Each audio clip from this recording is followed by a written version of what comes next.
Fala galera, aqui é o Paulo Aragão falando, sejam todos bem-vindos ao Giro Bitcoin, seu podcast diário que vai te informar no menor tempo possível sobre as últimas notícias que agitaram o mercado cripto mundial. Para começar o episódio de hoje, terça-feira, dia 25 de fevereiro de 2025, cada unidade do Bitcoin está ali na casa dos 87 mil dólares americanos, é isso mesmo. O Bitcoin está enfrentando uma desvalorização, uma queda de 8% nas últimas 24 horas. Pode parecer muita coisa, mas se a gente olhar os outros criptoativos, a gente vai ver que a queda está ainda mais intensa. O Ether, segundo maior criptoativo do mercado, está caindo mais de 10% nessas últimas 24 horas, com cada unidade nesse momento custando cerca de 2.370 dólares americanos. E, de novo, não é das maiores quedas. A gente tem ali a XRP caindo 11%. XRP, inclusive, perdeu a terceira posição de capitalização de mercado para o USDT e para a Tether. A gente tem ali na sexta posição a Solana caindo cerca de 13% nas últimas 24 horas. A gente tem a Dogecoin caindo 10,5%. A gente tem a Cardano caindo 10,2%. A gente tem a Avalanche caindo 10,5%. A gente tem a Stellar caindo mais de 13%. A gente tem a Hedera caindo mais de 16%. Então a gente está vendo assim uma verdadeira queda no mercado cripto. Essas últimas 24 horas... Desde ontem, de uma maneira geral, desde ontem na parte da tarde, de uma maneira geral, até o presente momento, a gente tem visto uma forte desvalorização. E essa desvalorização tem sido vista não só pelo mercado cripto, essa queda tem sido vista não só pelo mercado cripto, mas pelo mercado de renda variável de uma forma geral ao redor do mundo. Isso por quê?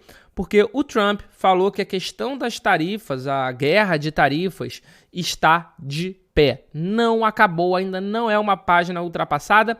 E ele, inclusive, colocou o dia 4 de março como um deadline, tanto para o Canadá quanto para o México. Ele falou essa data repetidas vezes ao longo dessas últimas semanas, mas no dia de ontem, numa coletiva, numa conferência de imprensa que ele deu com o presidente francês Macron, ele falou bastante sobre essa data e ele anunciou que até esse momento, dia 4 de março, essas tarifas vão entrar em vigor. Vale ressaltar que elas já deveriam ter entrado em vigor foi anunciado pela primeira vez em 1º de fevereiro, era para ter entrado na sequência já em vigor, só que em conversas diplomáticas, tanto com a presidente do México quanto com o primeiro-ministro do Canadá, eles falaram que iam paralisar as taxas durante 30 dias. E agora, a segunda data é dia 4 de março. Então, pode ser que tenha aí uma taxa de 25% para produtos canadenses e produtos mexicanos entrando nos Estados Unidos. Isso realmente acontecer, a gente vai ter um certo rebuliço na economia americana, pode causar uma inflação temporária. Inflação temporária pode querer dizer ou um aumento da taxa de juros, ou então uma nova interrupção, uma nova pausa na queda da taxa de juros. E isso é muito ruim, isso é péssimo para o mercado de renda variável. Então a gente tem visto o mercado cripto sentir bastante por causa disso. Isso é um dos fatores. Inclusive, na métrica medo-ganância, nesse momento a gente está com medo. A gente está com 29 pontos que caracteriza fear, que caracteriza medo. Isso a gente pode ver também, naturalmente, nos ETFs no dia de ontem. O ETF é um produto de cripto negociado na Bolsa de Valores, ou seja, ele acaba capitalizando diretamente o sentimento do investidor do mercado financeiro tradicional. O investidor do mercado financeiro tradicional, com medo dessa trade war, dessa guerra tarifária, é natural que ele saia da renda variável, ainda mais de ativos mais voláteis, e vá para uma renda fixa ou até mesmo nesse momento fique com dinheiro em mão para ficar mais líquido. E no dia de ontem a gente teve uma forte saída nos ETFs de Bitcoin Spot dos Estados Unidos. A gente teve a venda de 5.869 unidades de BTC. E não foi só o ETF de Bitcoin que teve saída. O ETF de Ether Spot também, a gente teve uma forte saída de 27.673 unidades de ETH, o que em dólar americano dá cerca de 78 milhões de dólares. Então, no dia de ontem, tanto o ETF de Bitcoin Spot quanto o ETF de Ether Spot, a gente teve fortes saídas, muito por causa desse medo que a gente está vendo no mercado de uma forma geral. E a gente não pode esquecer de um outro fato que está impactando sim o mercado cripto nesses últimos dias, que foi o hack da Bybit. Vale ressaltar que esse hack foi o maior ataque hacker da história. Foi roubado 1,4 bilhão de dólares em criptomoedas relacionadas ao Ethereum, inclusive o próprio token ETH. Então isso naturalmente está fazendo com que o mercado cripto também tenha uma correção. Então são muitos fatores ao mesmo tempo que levam a essa correção. Nunca é um motivo só, nunca é um fator só, tanto para queda quanto para alta, e é justamente isso que a gente está experimentando agora.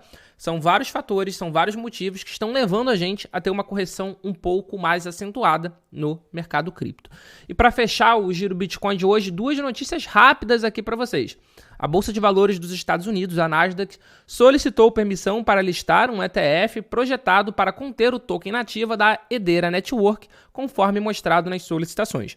O registro é o mais recente uma série de pedidos à SEC por exchanges de gestores de ativos que buscam listar ETFs vinculados a criptomoedas alternativas ou as chamadas altcoins.